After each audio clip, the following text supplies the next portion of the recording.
Hello ladies and gentlemen, this is Learning Left-Handed. Welcome back for our latest episode. We have two amazing things to talk about today.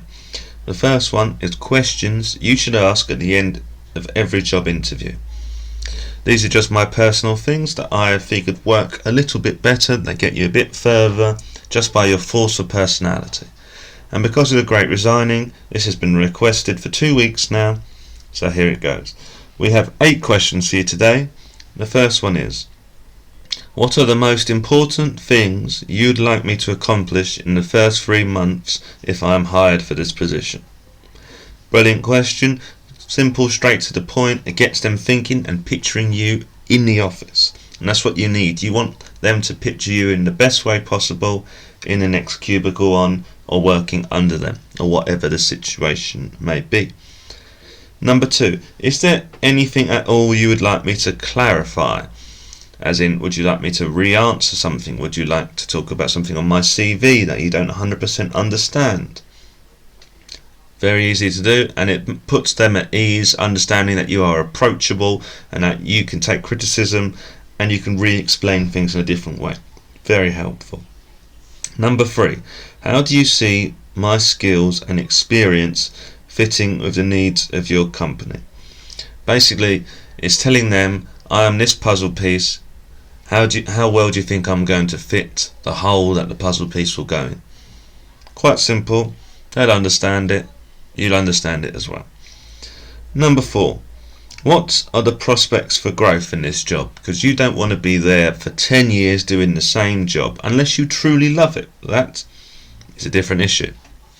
We are talking about, will there be bonuses? Will there be job promotions? Will there be movement up to better things? That is what you hope. Anyway, next question. What do you most enjoy about working here? The first time I said this, the guy almost fell out of his chair because no one has ever asked him this before, and I highly doubt anyone has since. But it really makes them think about their job, what they appreciate, what they love. They might say, oh, we have an office bowling team, or anything. Admittedly, by now of those listeners, they know I really enjoy bowling, as goes by the further and past examples. Number 6, how is performance typically measured and reviewed? This one is very important because you would like to know, well, am I going to be talked about every Friday in the group meeting, or is it going to be a monthly thing? What type of things are they expecting me to be measured by? Are they expecting, I don't expect they will do attendance, for example, as long as you get here for the certain hours that you're here, because that's quite obvious. There's a lot of similarities between what you do in uni to your job, quite honestly. Are you getting your work done? Yes. Are you here on time? Brilliant, etc. Number 7, when do you expect to be making your decision? I put a little asterisk on this one when I was writing it, because for some people in jobs it feels like you are pushing them slightly by doing this, and it's okay to push them if they're the right personality type, but if they're not, it will act like, oh, how dare they tell me when I'm supposed to make this decision? You will not be getting the job. So use that one in moderation, or when you think it's going to suit you. And finally, number 8, may I follow up with you to find out your decision? With this, you give them your business card, contact details. Generally, it's better if you send them an email as well, but giving them a physical business card will help the more nostalgic people who still have business cards, which I am told is about half at the moment. The other half seem to have a QR code business card, which I highly recommend you looking at. Vistaprint is generally the best, but there is other ones available to you and near you. Thank you for listening to part 1. Now, today's sponsor, as always, is the White Viking, the world's best blog, if I say so myself. Go to thewhiteviking.blogspot.com. We have recipes, we have facts, we have a long form post first every day, and as I said before, with the recipes, that's second, and the little 5 facts for your morning break. That's what I've been told is the most looked at time. Anyway, I hope you've enjoyed part 1. After this, part 2. Welcome back to Learning Left-Handed. This is part 2. On this part, we'll be talking about the long-awaited TikTok tips. Basically, I have been scavenging through TikTok this week, looking for the best tips for you. Let's start. We're going to start off with something I've been promising for a while now, a little creative side hustle. It's to make stickers that you can sell wherever you want. What most people do is they use Redbubble. So first things first, from Redbubble, that's where we're going to sell it. So first we've got to make the stickers. So you're going to go to photopea.com. That's photopea.com. You're going to go to new project. Then you're going to go to background transparent, size, create. Then you're going to go for T for text. Choose a funny font. Choose what you want to say, something funny, like, I don't know, a bad joke, whatever you want to sell as a sticker. Then you export it as a PNG and then save it. It is that easy. Then go onto Redbubble and it will be all there for you. Okay, next one this is going to be a little way that you can make money if you don't drive every day. It's called Turo. That is Turo, and basically you can rent your car or rent other people's cars for the day. Lots of people I've talked to about this have said it works well. Just make sure that you have a clean clause or a clean deposit or some equivalent of that, because if they bring it back wrecked or without enough petrol, it can be abused. But I highly recommend you working out with the person that you're going to do about a cleaning or petrol deposit, whatever works out easy for you guys.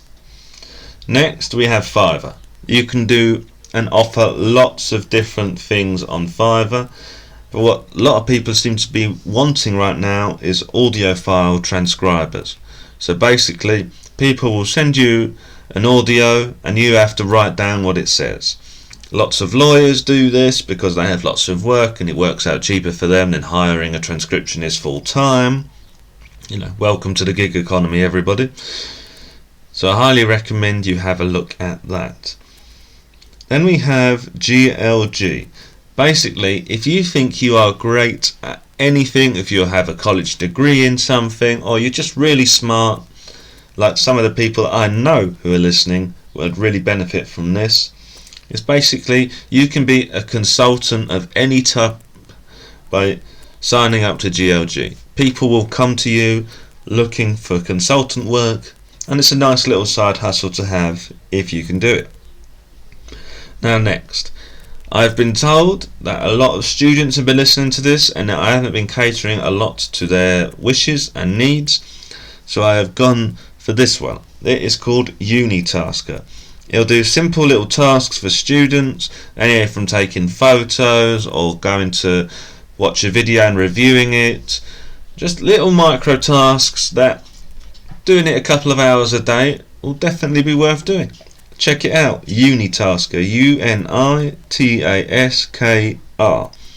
Definitely worth having a check out for that one. And finally, this one is a very useful and powerful thing to know about. It's basically, in my opinion, everyone should do this. It's worth getting into. You make some money out of it. Some people make as much as $150 an hour. So around £120 an hour and around €130 an hour for our Spanish listeners. Good luck for you for trying to listen to English. I'm proud of you all. It's basically Google certified. You'll get certified in something by Google, and Google is the overlord at the moment. So go and get Google certified. You go to Google Skillshop and you get certified. You do a course. Some take 5 hours, some takes 5 minutes, some take a week. You can go as fast as you want or as slow as you want, or you can just belt through it, a couple of them a day, and get certified in everything. All you have to do is completely free until you have to pay for the certificate, which can range from around £9 up to, I believe the highest one I saw was £97. Admittedly, it does stretch depending on which one you want to do and how much course time you've been doing, but it's hardly worth doing, because once you do for that, you can go onto Fiverr or Upwork or any of the other versions of that and say, look, I am Google certified in this. You will pay me extra because of it. Some people say they make their money back on a certificate in the same day. Definitely worth having a look at. Well, that's all I have time for this week. I hope you have sunny skies wherever you're listening to this from. And as always, thank you for learning left-handed.